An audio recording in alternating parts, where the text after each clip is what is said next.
They called my name, and I almost didn't stand up.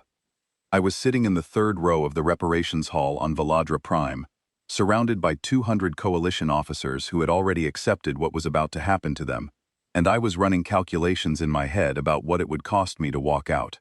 Not in credits, not in rank, in everything else. The hall was enormous, carved from pale stone that the Veladri had shaped with resonance tools over centuries, and now it was being used to distribute their people like surplus equipment after a supply audit.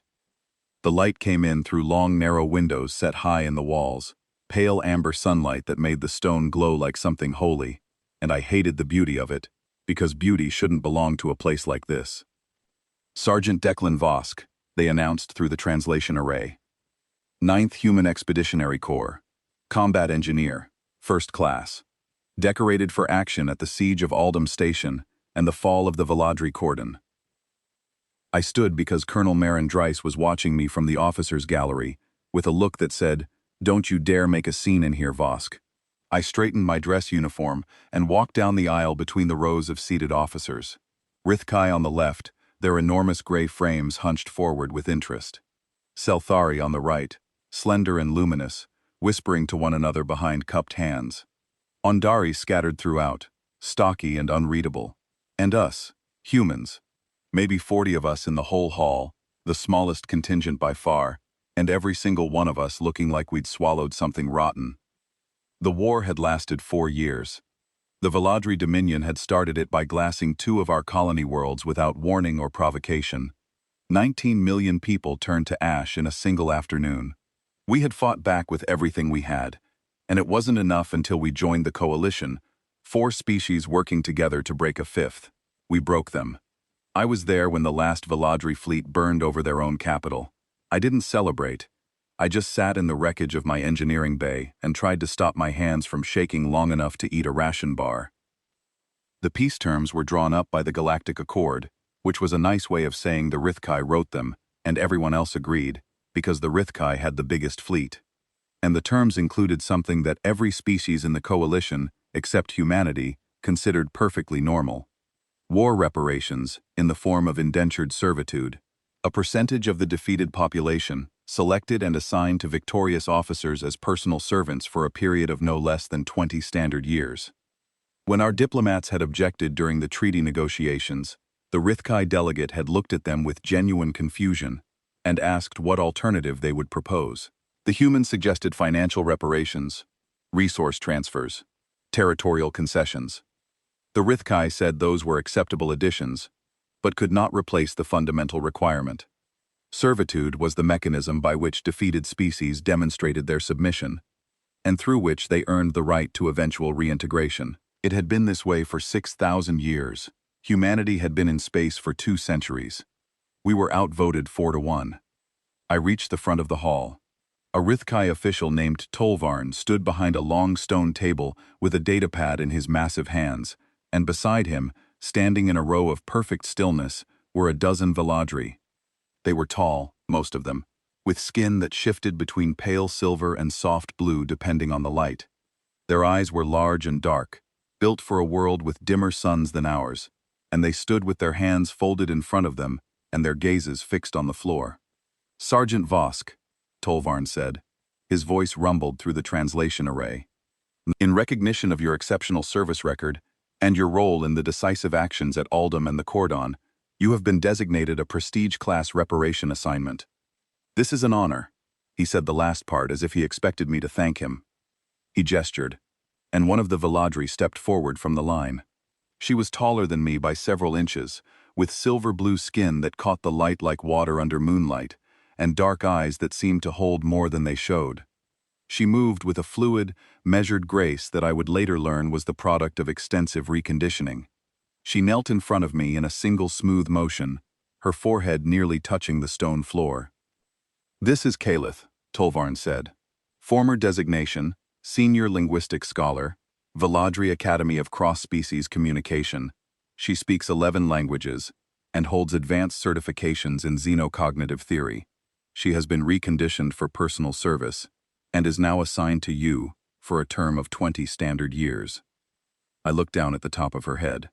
Her hair was dark, almost black, woven into a simple knot that I would learn was the standard style for servants. She didn't move.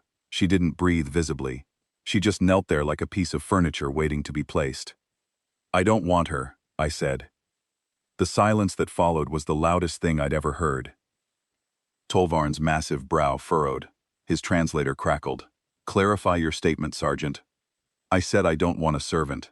I appreciate the recognition, but I'm declining the assignment. One of the Selthari officers in the front row made a sound that my translator couldn't quite parse. Disgust, maybe, or shock. Tolvarn looked at me as if I had just spoken in a language that didn't exist. "Refusal is not within the established protocol," he said slowly, as if explaining something to a child. "The assignment is a function of the peace treaty ratified by all coalition signatories, including your species. Declining constitutes a rejection of the treaty framework and may be interpreted as an act of diplomatic hostility." I opened my mouth to argue, and a hand closed around my arm. Colonel Dryce had come down from the gallery. She leaned in close enough that only I could hear her. "Not here," she said. Her voice was iron wrapped in silk. "You take the assignment, you walk out of this hall, and then you do whatever you want in private. But if you blow up the Coalition's peace framework in front of 300 officers because you're having a moral crisis, I will end your career before you reach the door. Do you understand me, Sergeant?" I looked at her. She was a hard woman, Dryce, 20 years in service, veteran of conflicts I'd only read about in academy history modules. But her eyes weren't angry, they were tired. She understood exactly what I was feeling, and she was telling me this wasn't the hill to die on. Not here, not now. I turned back to Tolvarn. "I accept," I said. The Rithkai official nodded as if nothing unusual had happened, and updated his datapad. Kalith rose from her kneeling position in that same smooth, conditioned motion. She stood beside me with her eyes still on the floor, her hands still folded. A living ghost. We walked out of the reparations hall together. I didn't know what to say, so I said nothing. The transport shuttle back to the human garrison ship was waiting in a bay carved into the hillside, and we boarded it with 7 other human officers, each of them accompanied by a Veladri servant. Nobody spoke. The Veladri sat in perfect unison on the bench seats, their postures identical, their faces blank. The humans sat across from them and tried not to look at what they'd just become. The shuttle lifted off and banked over the Veladri capital. I could see the reconstruction crews already working on the damage from the final siege, tiny figures moving between shattered buildings under the pale amber sky. 4 years of war, 19 million of our people dead, 42 million of theirs. And the price of peace was people sitting on bench seats with their eyes on the floor. Kalith sat next to me. She hadn't spoken a word since I'd accepted the assignment. Her hands were folded so tightly in her lap that I could see the tension in her fingers, and I realized she was terrified, not of me specifically, of everything, of whatever came next. She had been a scholar, a linguist, someone who studied how different species thought and communicated, and now she was cargo. She was trying to hide her fear behind the conditioning, and it was almost working, but her fingers gave her away. We docked with the garrison ship, the Resolute, and I led her through corridors that were designed for humans, with ceilings too low for her height and doorways she had to duck through. My quarters were small. A bunk, a desk, a storage locker, a washroom barely big enough to turn around in. Standard non-commissioned officer accommodations. There was a second bunk that folded down from the wall, installed 48 hours ago in preparation for the servant assignments. Someone in logistics had planned ahead. I folded down the second bunk. I pulled a clean blanket from my locker and set it on the mattress. "You can sleep here," I said. I tried to make it sound normal. Kalith stood just inside the doorway, her head slightly bowed to avoid the ceiling. She looked at the bunk, then at me, and for the first time her expression shifted. Just barely. A flicker of something behind those dark eyes that the conditioning hadn't quite managed to kill. "What duties do you require of me tonight?" she asked. "None," I said. She stared at me. I stared back. The moment stretched out like a wire pulled too tight, humming with something neither of us had words for yet. "I require clarification," she said finally. Her voice was carefully neutral, but I could hear the confusion underneath it. I couldn't blame her. In her world, In the world that had been built for her since the surrender, everything had a protocol. Every moment had a purpose assigned by someone else. And I had just handed her a moment with nothing in it, and she had no idea what to do. "There's nothing to clarify," I said. "Get some sleep. If you need anything, the washroom is through there. There's water in the dispenser. Good night." I climbed into my bunk and turned toward the wall and closed my eyes. Behind me, I heard her stand perfectly still for a long time. Then I heard the quiet rustle of her sitting on the edge of the second bunk. Then nothing. I lay there in the dark and thought about 19 million people and 42 million people, and one woman, sitting 3 feet away from me, who didn't know what to do with silence, because nobody had let her have any in months. I didn't sleep much that night. I don't think she did either. I opened my eyes to a room that looked like it belonged to someone else.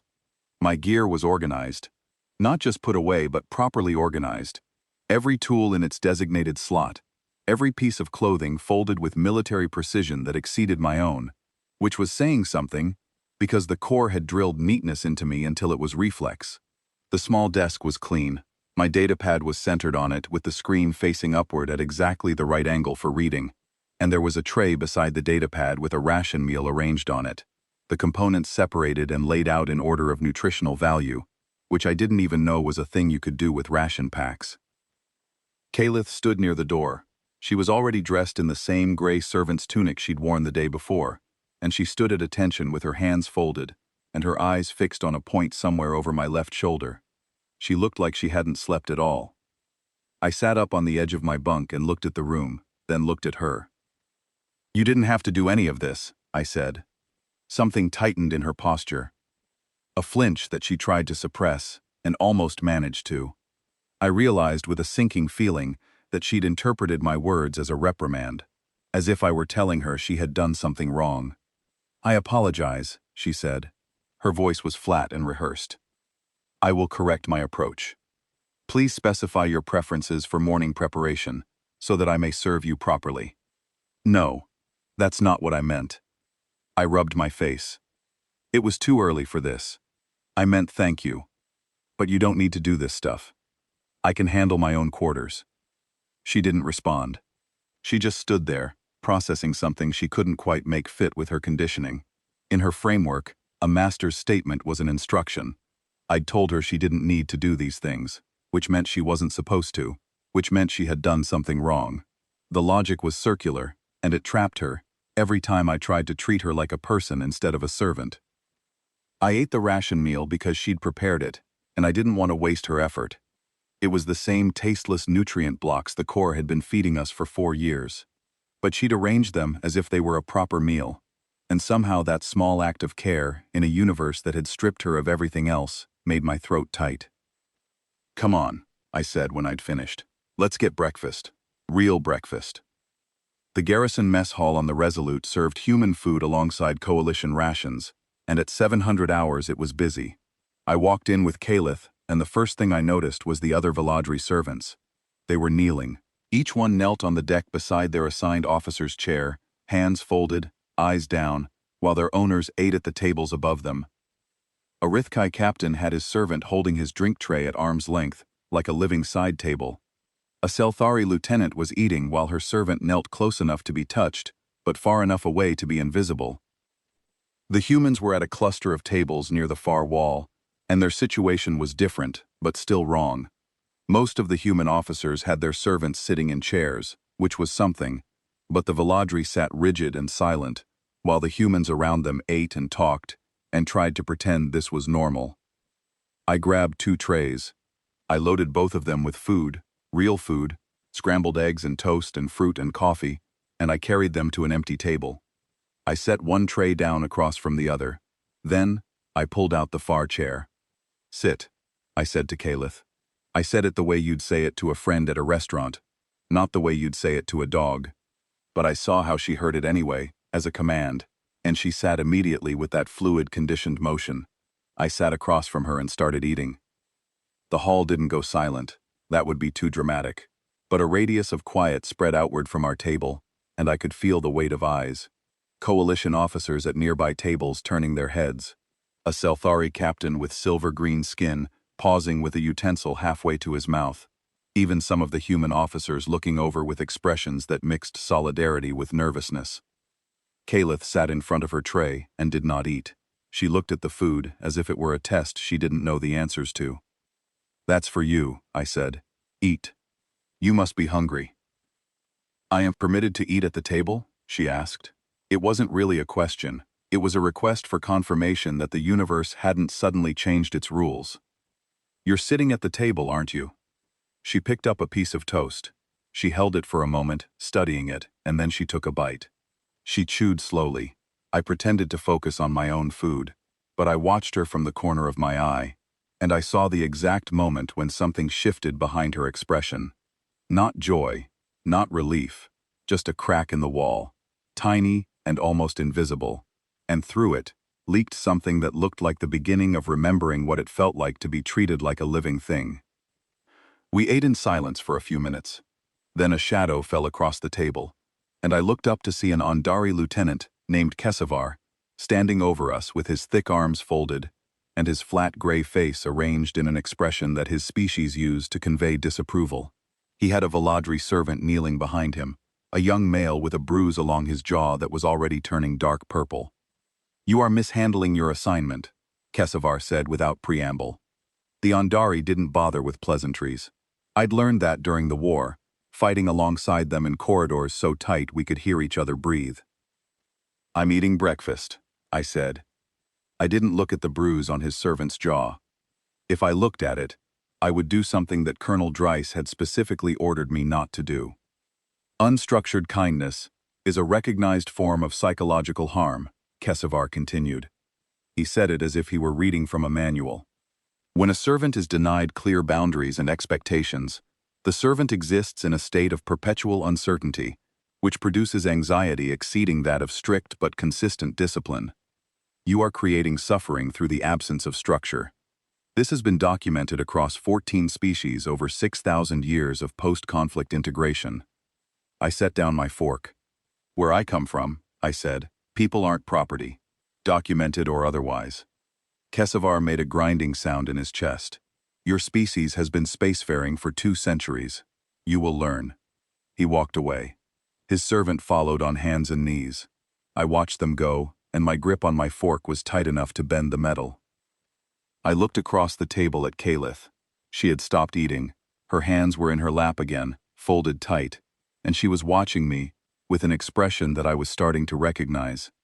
Not gratitude, not hope, something more complicated, something that wanted to ask a question, but had been taught that questions were dangerous. "Are you all right?" I asked. "Why are you doing this?" she said. The question came out rough, as if it had scraped against the walls of her conditioning on the way up. It wasn't the polished, protocol-filtered speech I'd heard from her before. It was raw. "I'm not doing anything," I said. "I'm just not doing the thing everyone expects me to do." She looked at me for a long moment, and I could see her trying to fit my words into a framework that had no space for them.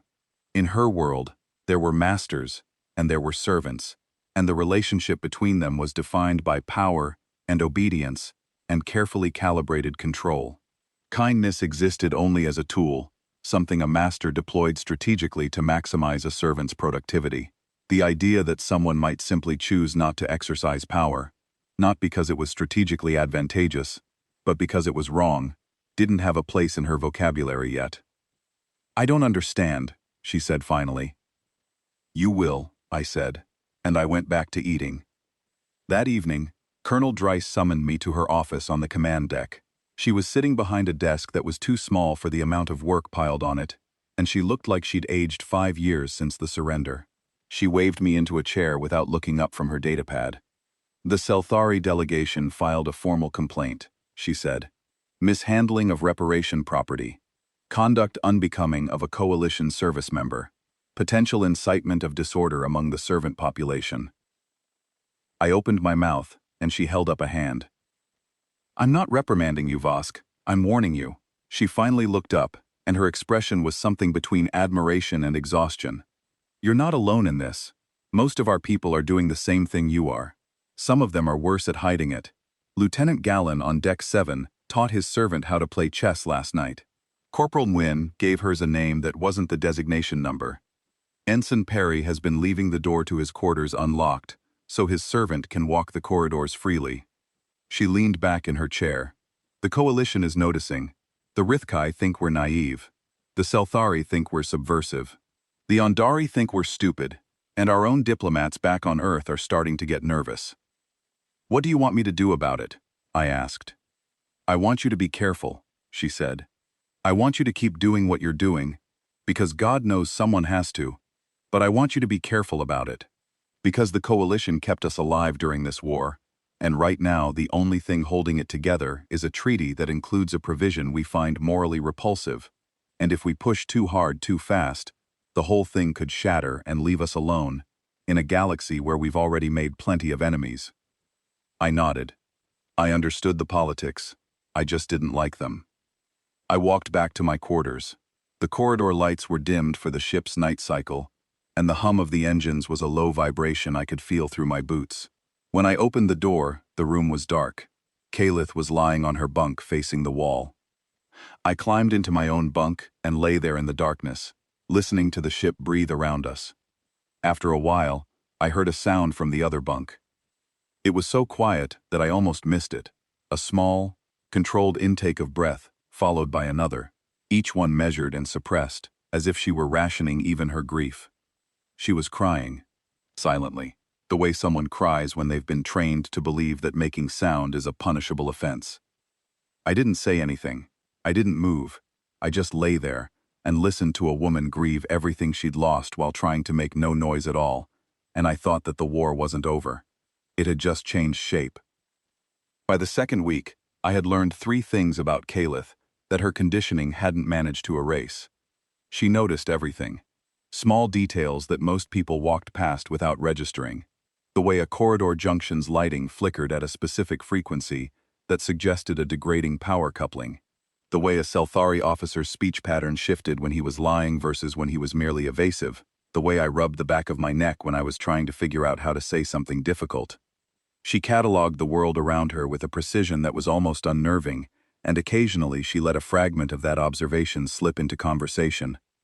She was curious, not openly, not yet, but I'd catch her eyes tracking across the text on my datapad when she thought I wasn't looking, or her head tilting slightly when she overheard a conversation in a language she hadn't encountered before.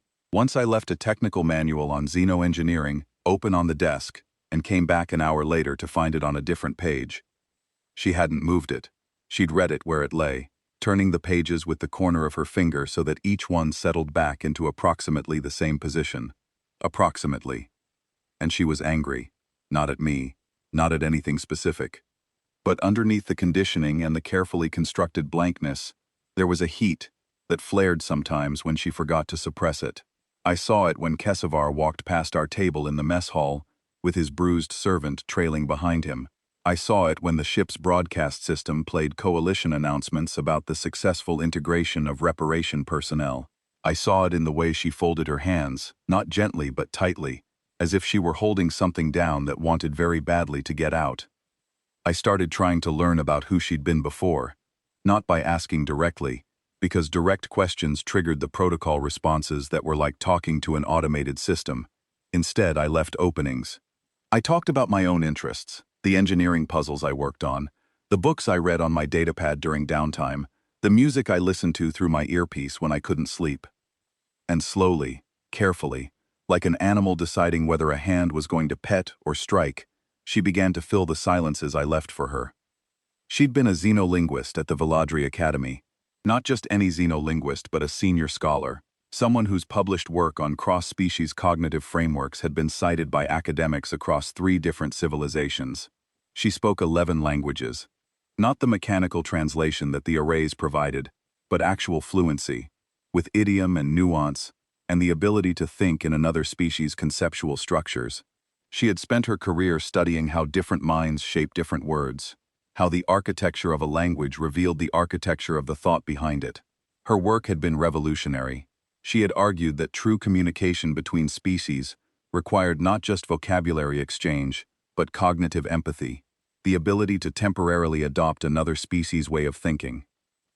And then the war had ended, and she'd been pulled from the ruins of her academy and put through a reconditioning program that was designed to strip away everything she was and replace it with compliance.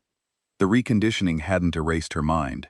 It had taught her to bury it, to fold it up and push it down until there was nothing on the surface but the blank, responsive servant the Galactic Accord required. But minds don't stay buried, not the strong ones. I found this out on the 8th day, when I was reading a paper on my datapad about communication barriers in first contact scenarios.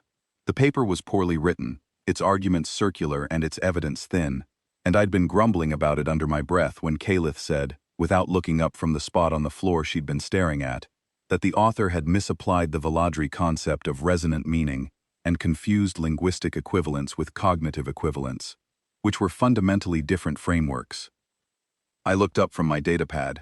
She looked up from the floor. We stared at each other for 3 full seconds. "That was the most you've said to me in a week," I said. The conditioning slammed back down over her expression like a blast door. She folded her hands. She lowered her eyes. "I apologize for speaking out of turn," she said in that flat, rehearsed voice. "Don't apologize. You were right. The paper is terrible." I set the datapad down. "Could you teach me some basic Valadri?" The blast door cracked open again. Just a sliver. "You wish to learn the language of a conquered species," she said. It was half a question and half a statement of disbelief. "I wish to learn your language," I said, "if you're willing to teach me." She was quiet for a long time. I waited. I was getting better at waiting.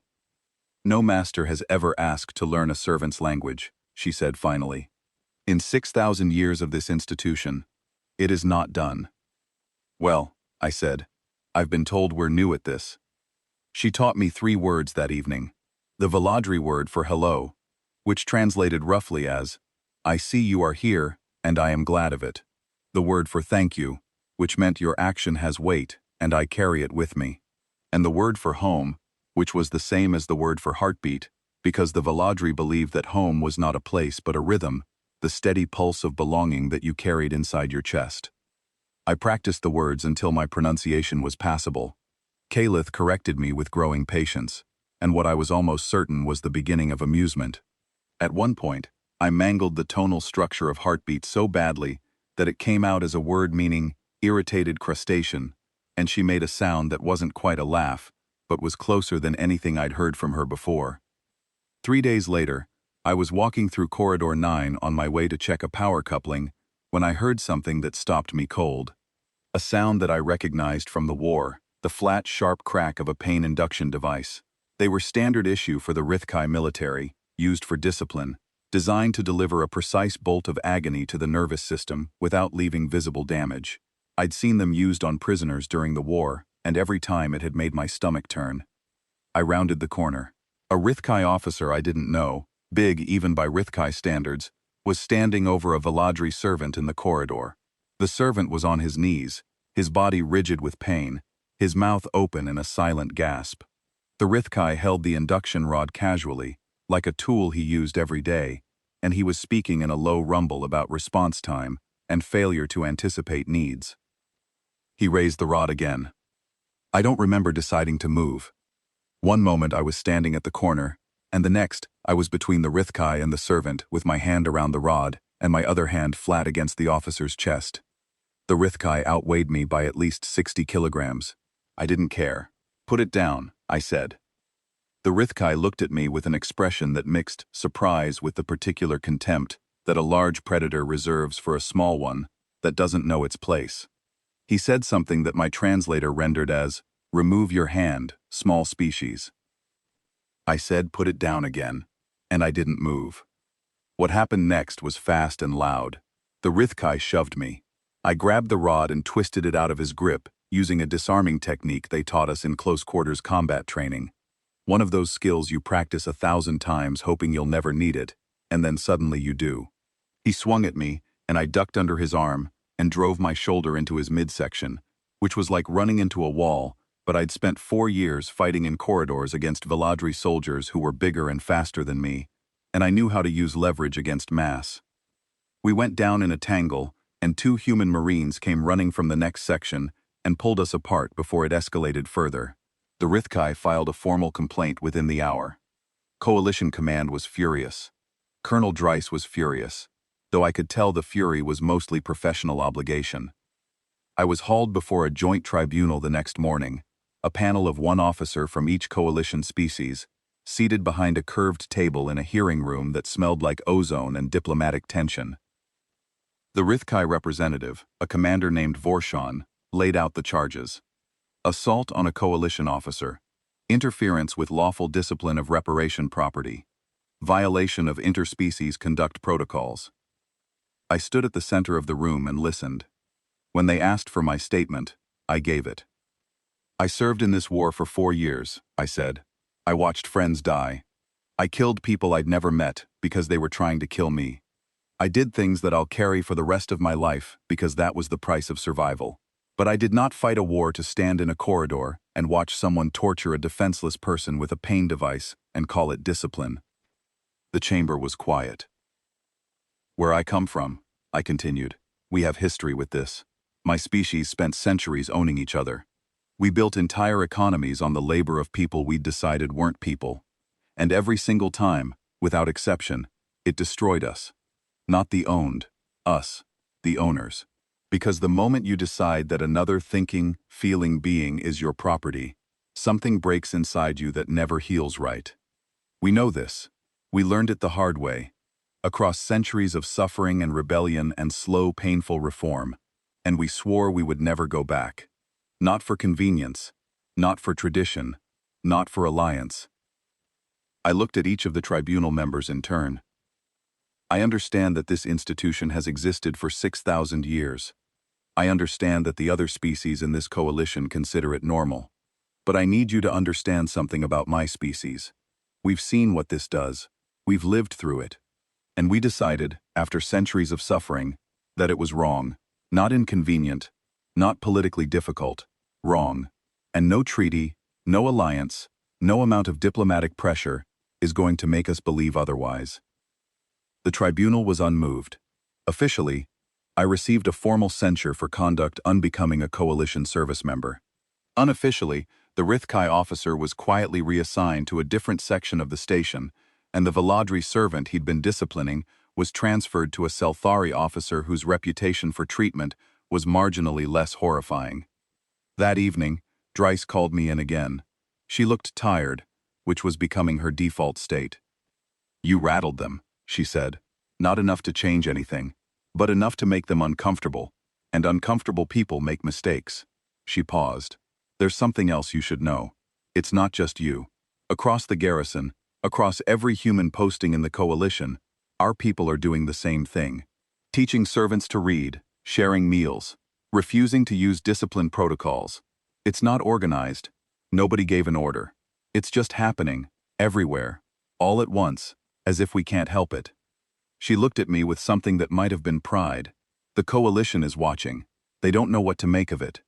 And some of the Veladri who've been assigned to human officers are starting to change. They're talking. They're making eye contact. One of them told a joke last week and the human officer nearly fell out of his chair. I went back to my quarters. Kalith was sitting on her bunk reading something on my datapad. She'd stopped pretending that she wasn't using it when I was away, which I counted as progress. When I walked in, she looked up at me with an expression I hadn't seen before. Open, unguarded, worried. I heard about the tribunal, she said. She didn't use my rank or any honorific. Just the words, direct and plain. I sat on my bunk. It went fine, I said. I got a censure, basically a strongly worded note in my file. She was quiet for a moment. Then she said, "May I speak freely?" I almost laughed. "You can always speak freely," I said. "I've been telling you that for 2 weeks."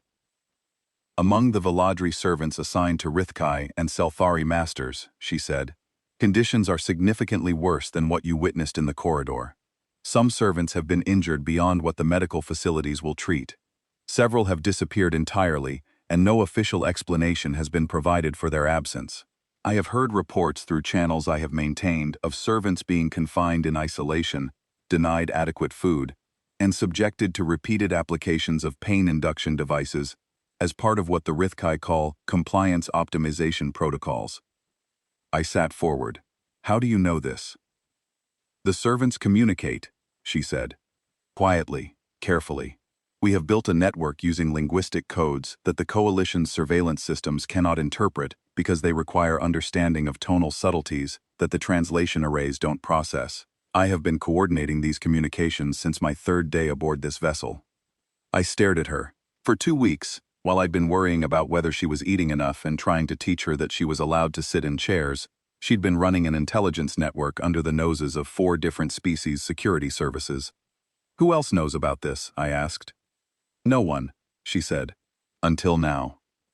I sat there in the dim light of my quarters, looking at a woman who the Galactic Accord had classified as property, who had been stripped of her career and her identity and her freedom, and who had spent every moment since then, quietly, methodically, brilliantly, building the tools of her own resistance. You're not what they think you are, I said. No, she said, and for the first time, her voice wasn't flat or rehearsed or carefully measured. It was clear and steady and fierce. I am not. Something shifted between us in that moment. Not the power dynamic they'd imposed on us. Something else. Something that felt like the beginning of a partnership between equals, forged in a space that was supposed to make equality impossible. I sat back and said, "Tell me everything." She did. I contacted 3 other human officers that night through secure channels. Owen Gallen on Deck 7, the one who'd taught his servant chess, Sophie Dwin from engineering, who'd given her servant a name, and Nathan Perry from reconnaissance, who'd been leaving his door unlocked. I told them what Caliph had told me. Abuse, disappearances, confinement, things happening behind closed doors that made the corridor incident look like a mild disagreement. We formed a network of our own, unofficial, unspoken, just a group of people who had individually decided that they couldn't live with what was happening, and who now realized they didn't have to do it alone. Caliph became the bridge between our network and the servant network. She translated, she encoded, she decoded. She used her 11 languages and her understanding of how different species processed information to create communication channels that were invisible to surveillance. She was, I realized, doing exactly what she'd spent her career studying, cross-species communication, except now, the stakes were measured in lives instead of academic citations. Over the next week, we documented everything. Owen had a talent for data organization that bordered on obsessive.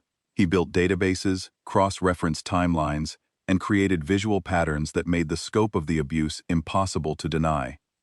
Sophie had engineering access to sections of the ship that other humans couldn't reach, which gave her eyes on areas where Rithkai officers kept their servants isolated. She also rigged passive monitoring devices in key corridors that recorded movement patterns without triggering the Coalition's active surveillance grid. Nathan's reconnaissance training made him exceptionally good at noticing things that were designed not to be noticed. He mapped the movements of Coalition officers suspected of abuse, identified their routines, and found the gaps in their security that allowed us to extract information. And Caliph held it all together, weaving the threads into a picture that was larger and more disturbing than any of us had imagined. 17 servants had been seriously injured in the 6 weeks since the reparation assignments. 4 had disappeared. The Rithkai officer who'd been reassigned after my incident had been transferred to a section where his new servant had already required medical treatment twice in 4 days. The Selthari were more subtle in their methods but no less systematic, using psychological conditioning techniques that left no physical marks but reduced their servants to hollow, unresponsive shells. And the Ondari operated with a bureaucratic efficiency that processed suffering like a logistics problem, optimizing it for maximum compliance with minimum visible evidence. Caliph changed during this period, not gradually but in visible stages, like a plant growing toward light it hadn't known existed. The flat servant's voice fell away first, replaced by speech that had cadence and emphasis, and occasionally sharp edges. The folded hands opened, the lowered eyes rose. She started making eye contact when she spoke, not the brief, permission-seeking glances of a servant, but the direct, steady gaze of someone who expected to be heard. She began to argue with me about strategy, not confrontationally, but with the focused intensity of someone who had spent years in academic debate and who knew how to dismantle a weak argument with surgical precision. When I suggested we confront the Rithkai directly with our evidence, she explained in 3 sentences why that would accomplish nothing except getting our documentation confiscated. When Owen proposed going through official coalition channels, she mapped out the bureaucratic process step by step and showed us how each step was designed to absorb complaints without producing action. She thought like a scholar, and she planned like a spy, and she was becoming harder to look away from with every passing day. I remember one particular moment during that period that crystallized everything. We were in the mess hall, sitting at our usual table, and a Selthari officer approached us with a look of genuine academic curiosity. He asked Calith, speaking over her head to me as if she weren't there, whether my servant had shown any signs of cognitive deterioration from the lack of structured discipline. He was asking clinically, the way a researcher might ask about the decline of a specimen deprived of proper conditions. Before I could answer, Calith turned to the Selthari and said, in his own language, with perfect tonal inflection, that she found his question fascinating from a xenolinguistic perspective because the sentence structure he had used contained an embedded assumption of non-personhood that existed in Selthari grammar but not in human English, which perhaps explained why the 2 species had such different relationships with the concept of ownership. The Selthari stared at her for a full 5 seconds, then walked away without another word. I think he was more disturbed by a servant analyzing his grammar than by anything I could have said or done. Calith watched him go, and there was something in her expression that wasn't triumph, it was sadness. Because she'd just demonstrated the mind that the reconditioning was supposed to have erased, and she knew that in any other assignment, that demonstration would have earned punishment, not silence. One evening she was sitting cross-legged on her bunk, working through encoded messages from the servant network, while I reviewed the day's documentation on my datapad. She was murmuring in Veladri, her native tongue, switching occasionally to Rithkai or Selthari as she decoded different message threads, and her voice had a musical quality that I hadn't heard before, a resonance that the reconditioning had suppressed. "Declan," she said. I looked up. She'd never used my first name before. Not Master, not Sergeant, not Sir, just my name, spoken carefully, as if she were testing whether the word would burn her. "Yes," I said. "Why does your species do this?" she asked. "Not just you. All of you. Every human on this ship, and apparently every human in the coalition. You received us as property, and immediately began treating us as people.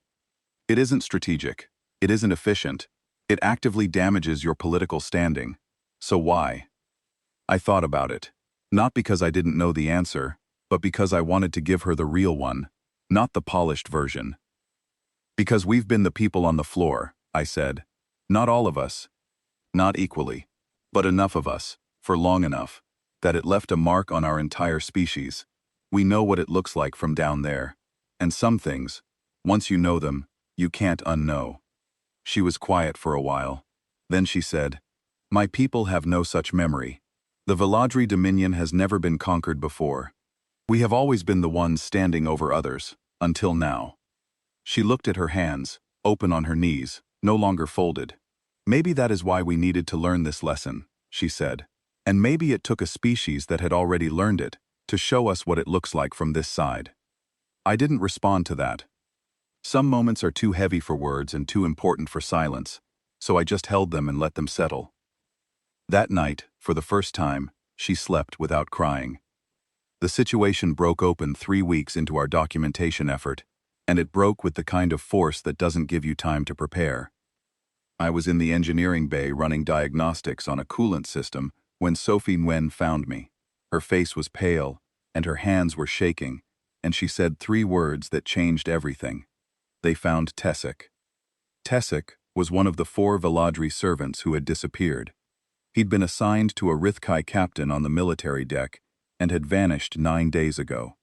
The official report listed him as voluntarily returned to reprocessing, which was the bureaucratic term for a deeper level of reconditioning that amounted to personality erasure.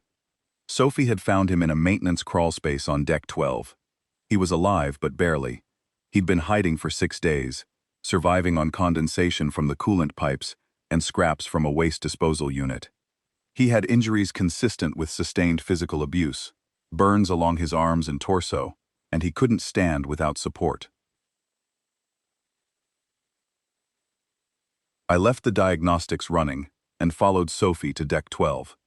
Nathan was already there, his reconnaissance instincts having gotten him to the scene before anyone else. Owen was on his way. And Kalith was kneeling beside Tessic in the crawl space, speaking to him in rapid, quiet Veladri, her hands on his shoulders, her eyes fierce. He says 2 others are being held in a sealed compartment on the Rithkai military deck, Kalith translated without looking up. He escaped during a shift change. The other 2 couldn't move. Their injuries are too severe. I looked at Nathan. Can you get us access to that deck? Nathan's jaw was tight. I can get us to the door. Getting through it is a different problem. I looked at Sophie. Can you disable the surveillance on that section without it showing up on the main board? She thought for 3 seconds. For about 20 minutes, yes. After that, the backup system kicks in, and someone notices. 20 minutes was enough. I contacted Colonel Dryce, not through official channels but through the private frequency she'd given me 3 weeks ago, when she'd told me to be careful. I told her what we'd found. I told her where the other 2 were being held. There was a long silence on the other end. Then Dryce said, "Bring them to the human medical bay. I'll make sure the corridor is clear." We moved Tessic through the maintenance tunnels. Sophie killed the cameras. Nathan guided us through sections of the ship that weren't on any standard map, service corridors and utility passages that only someone with reconnaissance training would know existed. Kalith stayed with Tessic, supporting him, speaking to him in a constant low murmur that seemed to keep him conscious through sheer force of her presence. I watched her half carry a man twice her weight through a tunnel barely wide enough for 1 person, and the strength in her wasn't physical. It was something deeper, something the reconditioning hadn't touched because it lived in a place that conditioning couldn't reach. Owen went for the other 2. He took 3 Marines he trusted and a set of engineering cutting tools that could open the sealed compartment door. 14 minutes later, he reported that he had them. Both were alive. Both were in worse shape than Tessic. One of them, a young Veladri female, who had been a mathematics teacher before the war, had injuries that our medics said would require weeks of treatment. We brought all 3 to the human medical bay. Our doctors treated them without asking questions they already knew the answers to. A surgeon named Claire Hadley worked through the night on the mathematics teacher, repairing damage that made her hands shake when she described it afterward, not from difficulty, but from anger. She told me later that she had joined the military medical corps to heal soldiers after battles, not to document what one species had done to another during peacetime. She said the word peacetime as if it tasted bitter in her mouth. Dryce posted human guards at the door and told the coalition liaison officer that the medical bay was under quarantine for a suspected pathogen, which bought us time but not much. That night, in my quarters, Kalith sat on the edge of her bunk and told me what Tessic had revealed during their conversation in the crawl space. It was worse than the documentation we'd been building. The disappearances weren't isolated incidents of individual cruelty. They were part of a pattern. Certain Rithkai officers had been systematically using their assigned servants for what amounted to experimental stress testing, pushing Veladri physiology to its limits to gather data on pain thresholds, psychological breaking points, and reconditioning resistance. The data was being compiled into reports that would be used to refine the servitude system for future conquests. It wasn't just abuse, it was research, systematic, methodical, documented research conducted on living beings who had been classified as property and therefore fell outside the protections that the Accord extended to persons. I felt something cold settle into my chest, the kind of cold that doesn't go away with warmth because it isn't a temperature. It's a clarity, the kind of clarity that strips away every complication and every political calculation and leaves you with a single, irreducible truth. We have to go wider, I said. Kalith looked at me. What do you mean? I mean this is bigger than our network. Bigger than this ship. Bigger than anything we can fix from the inside. This needs to reach Earth. This needs to reach everyone. The political situation had deteriorated while we'd been building our documentation. The Selthari and Rithkai delegations had formally accused humanity of cultural imperialism, a charge that carried weight in Galactic Accord law. They argued that humans were imposing their own moral framework on an institution that predated human spaceflight by millennia, and that this constituted a form of aggression no less threatening than the military kind. There were talks of sanctions. There were whispered threats of coalition restructuring that would reduce humanity's voting power in the accord. Human diplomats back on Earth were under enormous pressure. The coalition alliance was the only thing standing between humanity and a galaxy full of species who might not be hostile now, but who certainly would be if they sensed weakness. Our leaders had spent 4 years telling the public that the coalition was humanity's lifeline. Pulling on that thread risked unraveling everything. Dryce called me in the next morning. She looked like she hadn't slept in days. Her desk was covered in communication logs, and her eyes had the glazed focus of someone who had been staring at impossible choices for too long. "I've been ordered to shut this down," she said. "Command on Earth says we're to cease all unauthorized interaction with the servant population, return to strict compliance with coalition protocol, and transfer the 3 Veladri in our medical bay to Rithkai custody for reprocessing." I stared at her. They want us to hand them back. Back to the people who did this to them.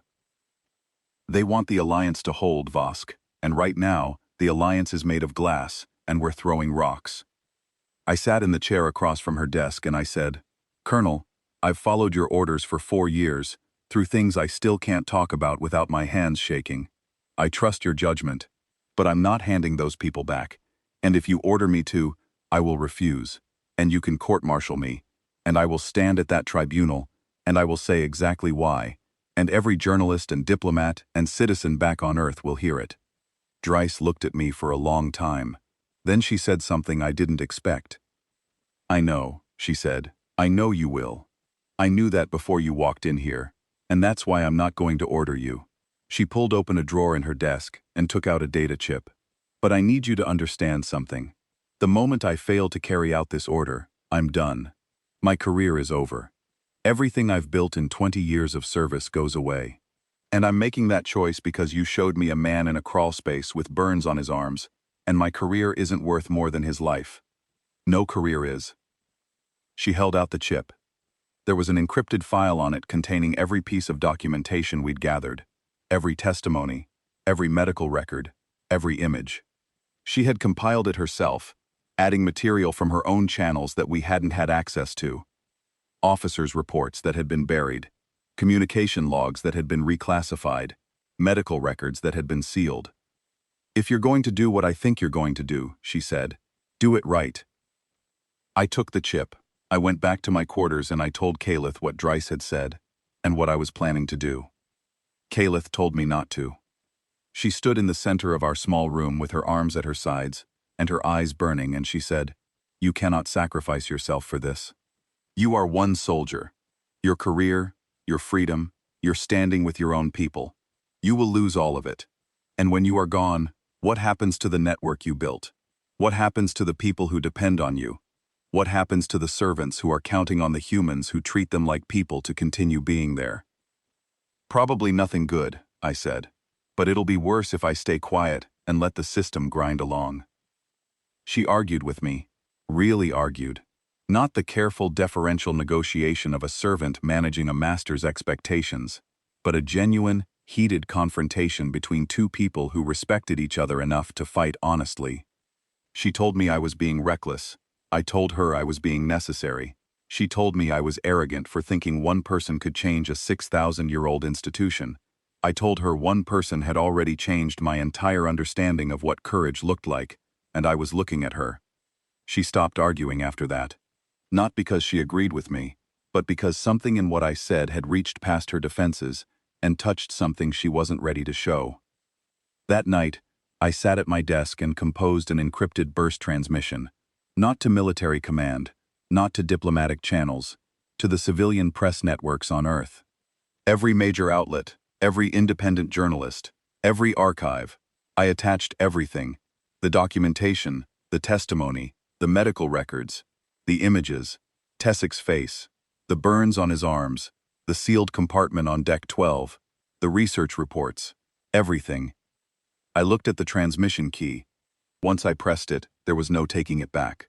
No redaction, no retraction, no claiming it was taken out of context.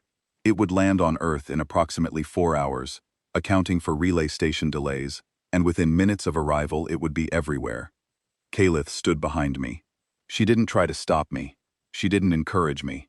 She just stood there, present, bearing witness to a moment that would change both of our lives. I pressed it. Then I sat back in my chair and closed my eyes and listened to the hum of the engines and waited for the galaxy to catch fire. The transmission reached Earth at 1400 hours, Galactic Standard Time. By 1500 hours, it was on every major news network on the planet. By 1600 hours, the streets outside the Coalition embassy buildings in London and New York and Beijing and Nairobi were full of people, and they were not calm. I learned all of this secondhand, through fragments of communication that filtered back to the Resolute through official channels that were trying very hard to contain a situation that was already far beyond containment. The human public had seen the footage. They had seen Tessic's burns. They had seen the medical reports documenting systematic abuse disguised as compliance optimization. They had seen the faces of Veladri servants bearing injuries that no civilized species should inflict on another living being, and the reaction was not measured, or diplomatic, or strategically calibrated. It was fury. Pure, unfiltered, deeply human fury. The kind that comes from a species that carries the memory of its own history of owning people, that has spent centuries building monuments to the shame of it, and teaching its children never to forget, and that had just discovered that the galaxy it joined was still doing the thing it swore to leave behind. Within 12 hours of the transmission's arrival, the mood on Earth shifted from political anxiety to something that politicians recognized with the particular dread reserved for moments when the public stops listening to explanations and starts demanding answers. Petitions accumulated millions of signatures in hours. Legislative bodies convened emergency sessions. Military recruitment offices reported a surge in inquiries from civilians asking how they could help.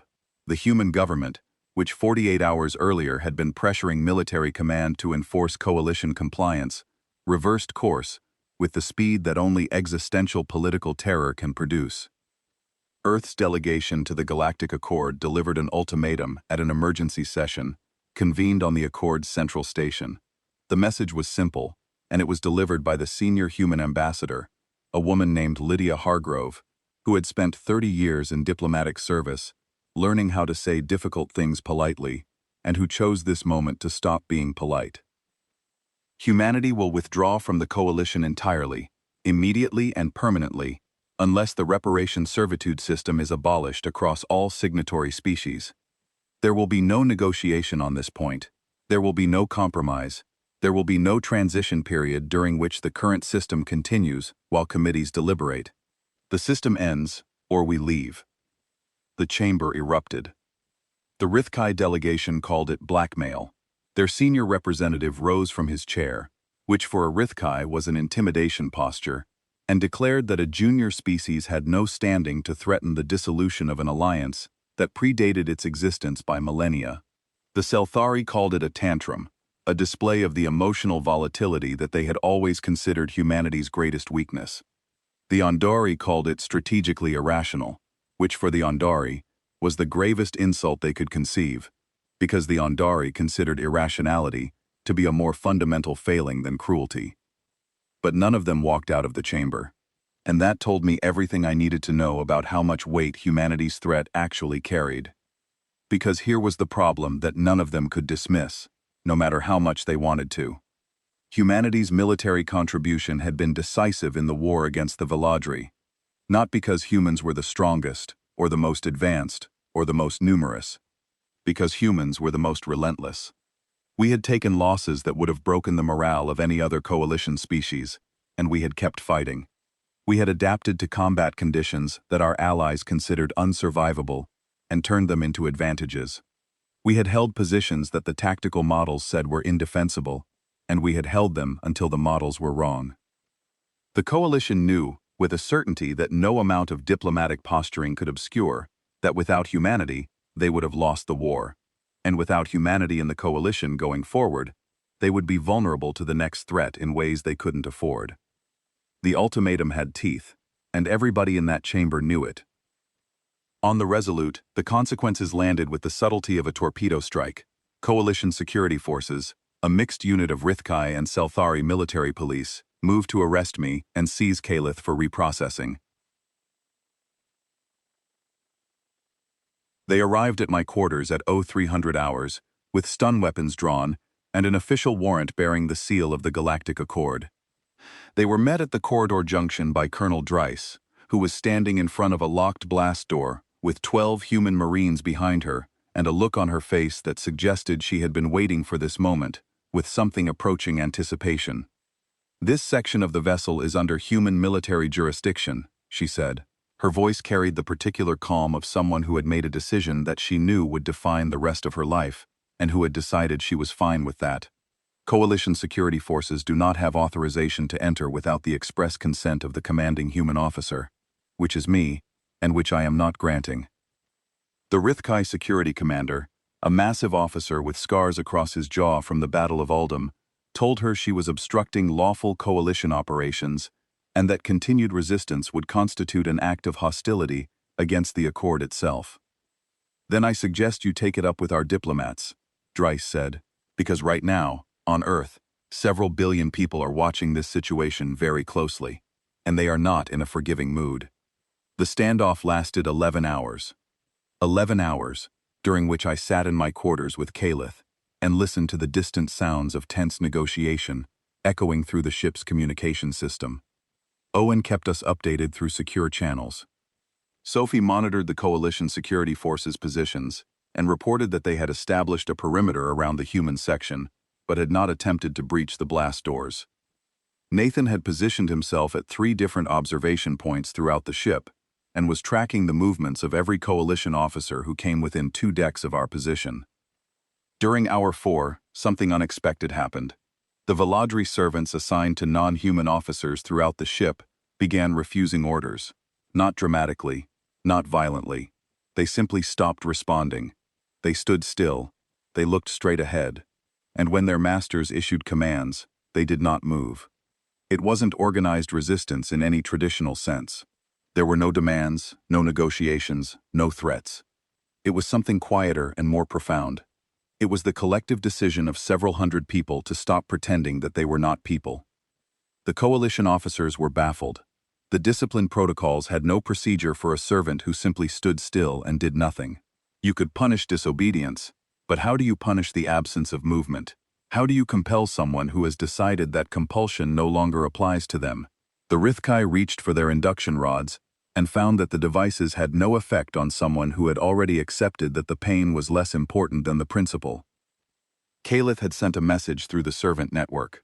One word in Veladri, the word for heartbeat, the word that meant home.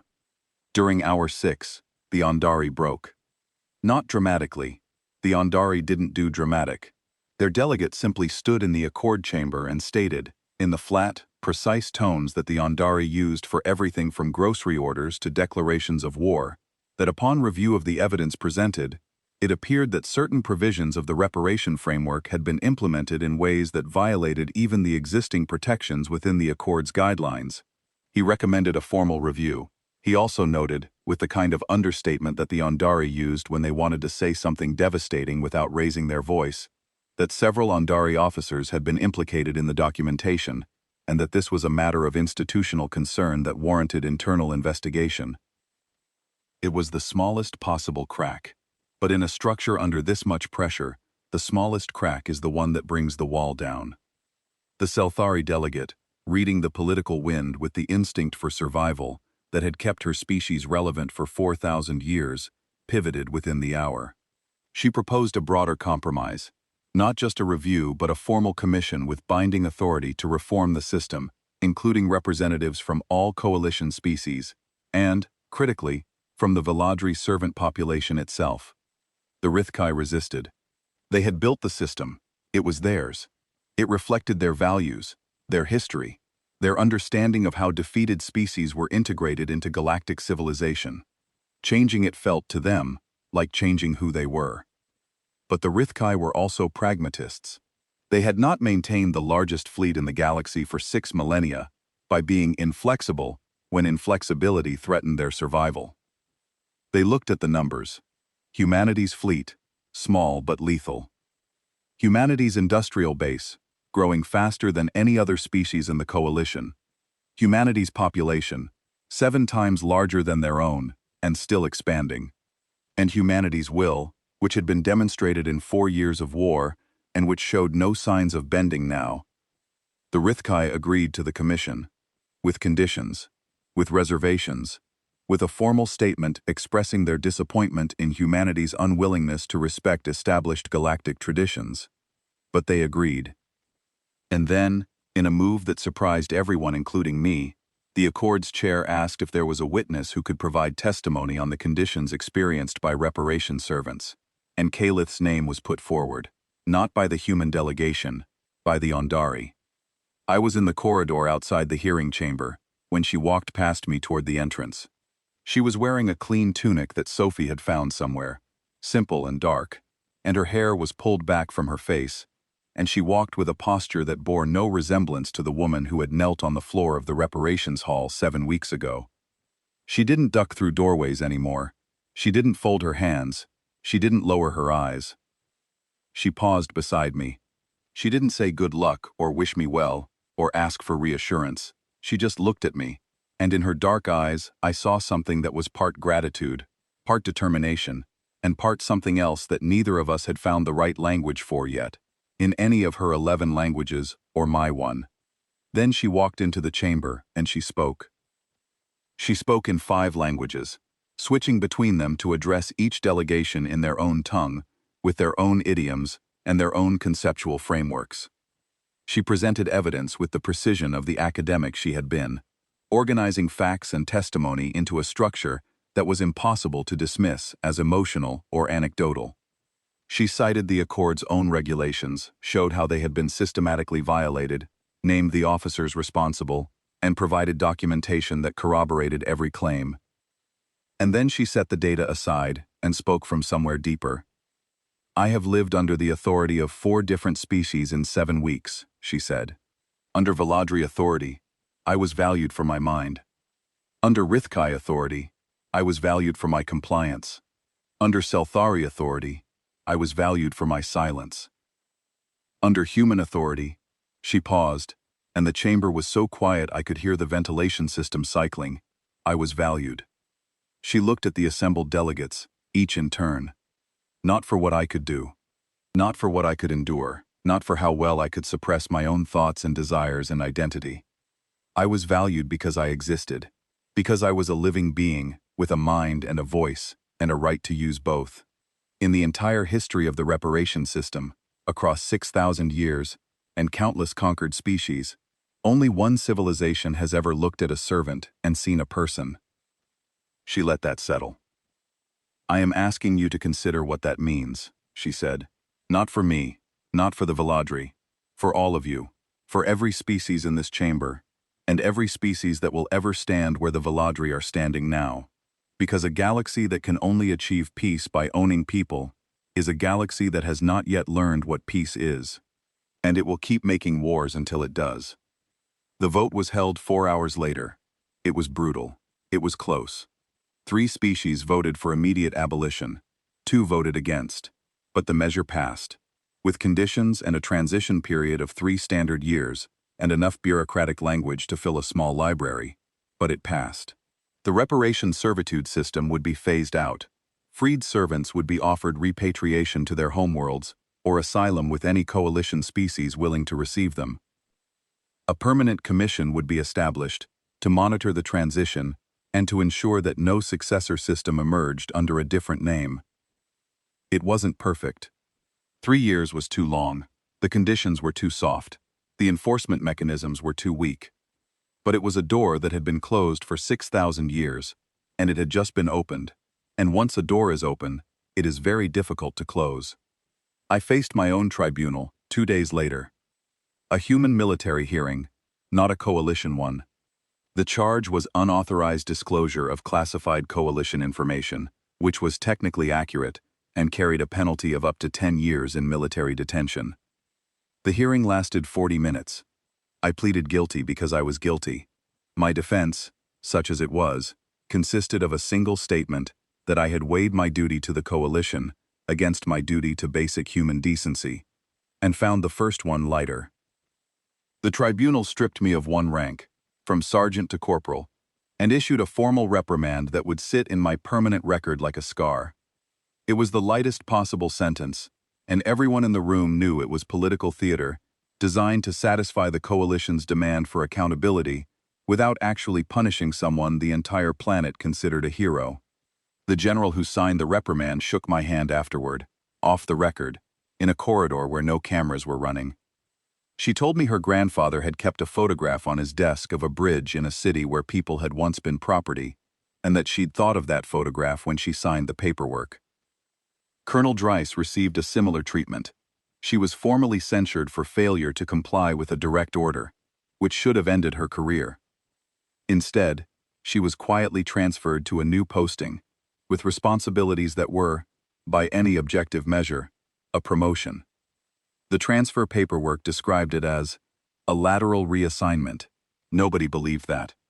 Owen and Sophie and Nathan received commendations for meritorious conduct, which was the military's way of saying, "We can't publicly admit you did the right thing, but we can reward you for doing it, and hope the record speaks for itself." 3 weeks later, the Resolute began the long transit back to human space. The Veladri servants who had been assigned to human officers were given the choice, the real, genuine, uncoerced choice, of remaining with their assignments voluntarily or beginning the repatriation process. Most chose to stay, at least temporarily. Not because they were afraid to leave, because for the first time in their lives, they were being asked instead of told, and they wanted to savor the extraordinary novelty of being able to answer. I found Kalith on the observation deck on the last evening before we left Veladri space.